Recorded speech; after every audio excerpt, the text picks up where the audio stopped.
Čau amigos. Dnes vám představím 3 nejlepší real-time strategie v historii, a které zároveň nejvíce ovlivnily tenhle žánr.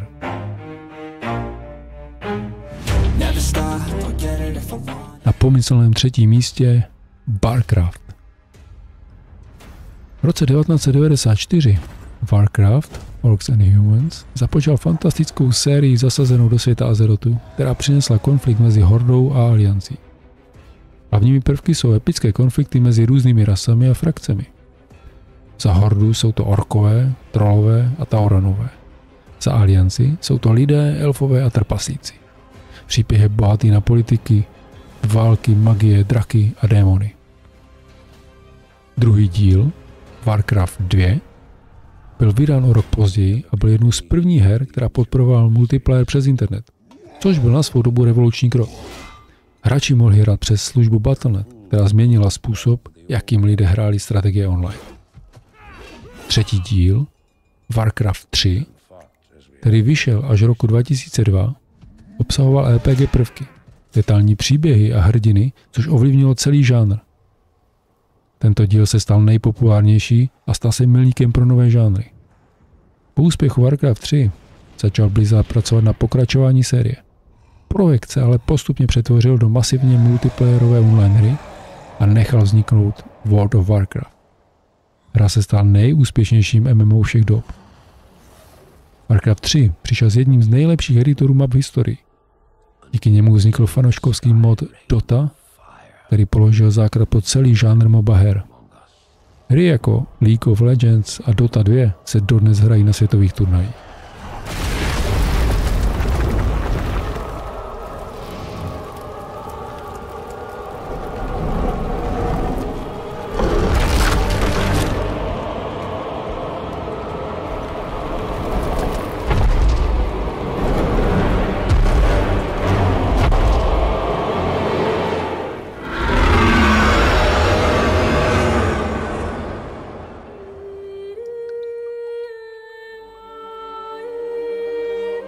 We stand now upon the brink of destruction, for the reign of chaos has come at last.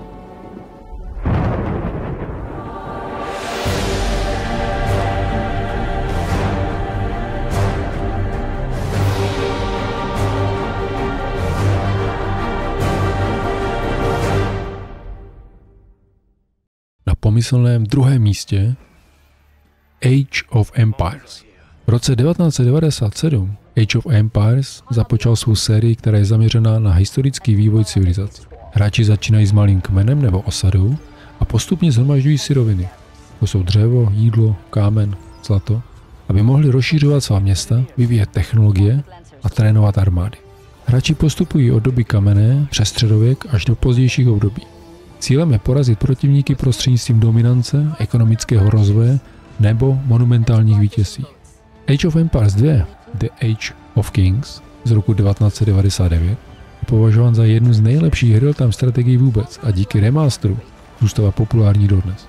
Age of Empires 4 z roku 2021 pak modernizovalo klasickou hratelnost, přičemž si zachovalo věrnost tradici.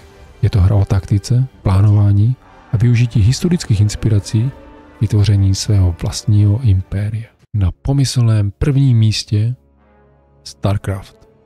V roce 1998 StarCraft započal svou cestu k tomu stát se legendární sci-fi real-time strategií, která definovala žánr a přinesla 3 unikátní rasy. Terran, Protoss and Zerg. Každá rasa má svůj jedinečný herní styl, technologii a filozofii.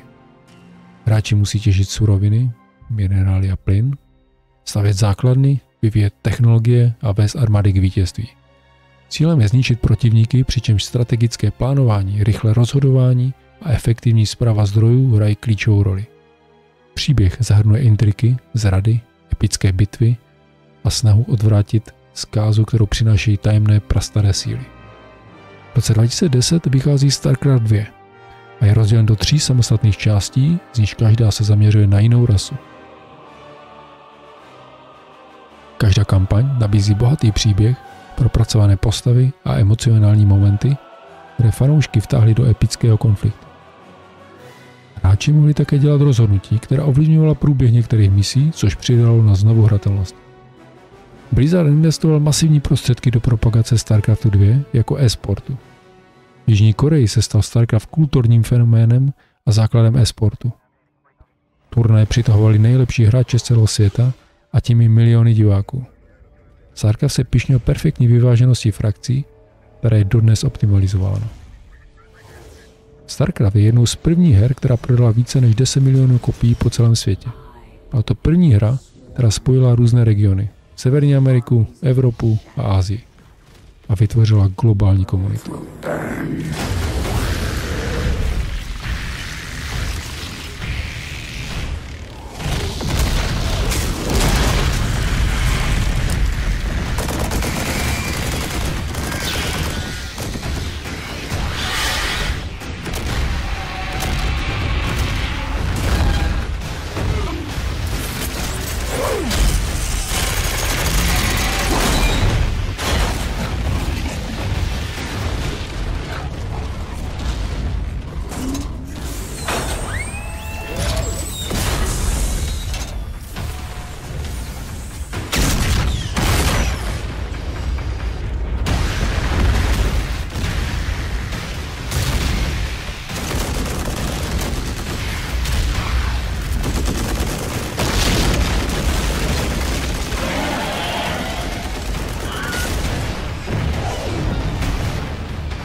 Now at last, on this world, vengeance shall be mine.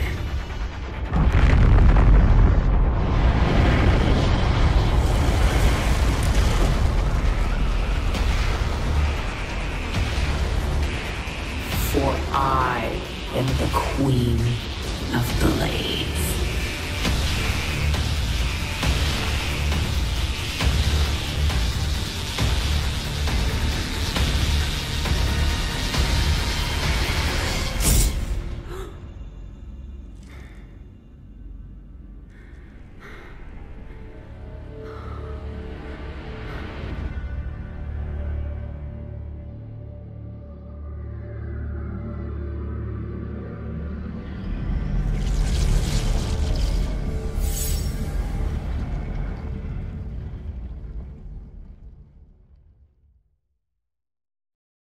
Takže tohle byly 3 nejlepší real-time strategie v historii. Jsou tady cirka 30 let a pokud jste některou z nich nehráli, tak rozhodně doporučuji. Zažijete spoustu hodin napětí a zábavy. Díky za pozornost a zase příště. Čau amigos.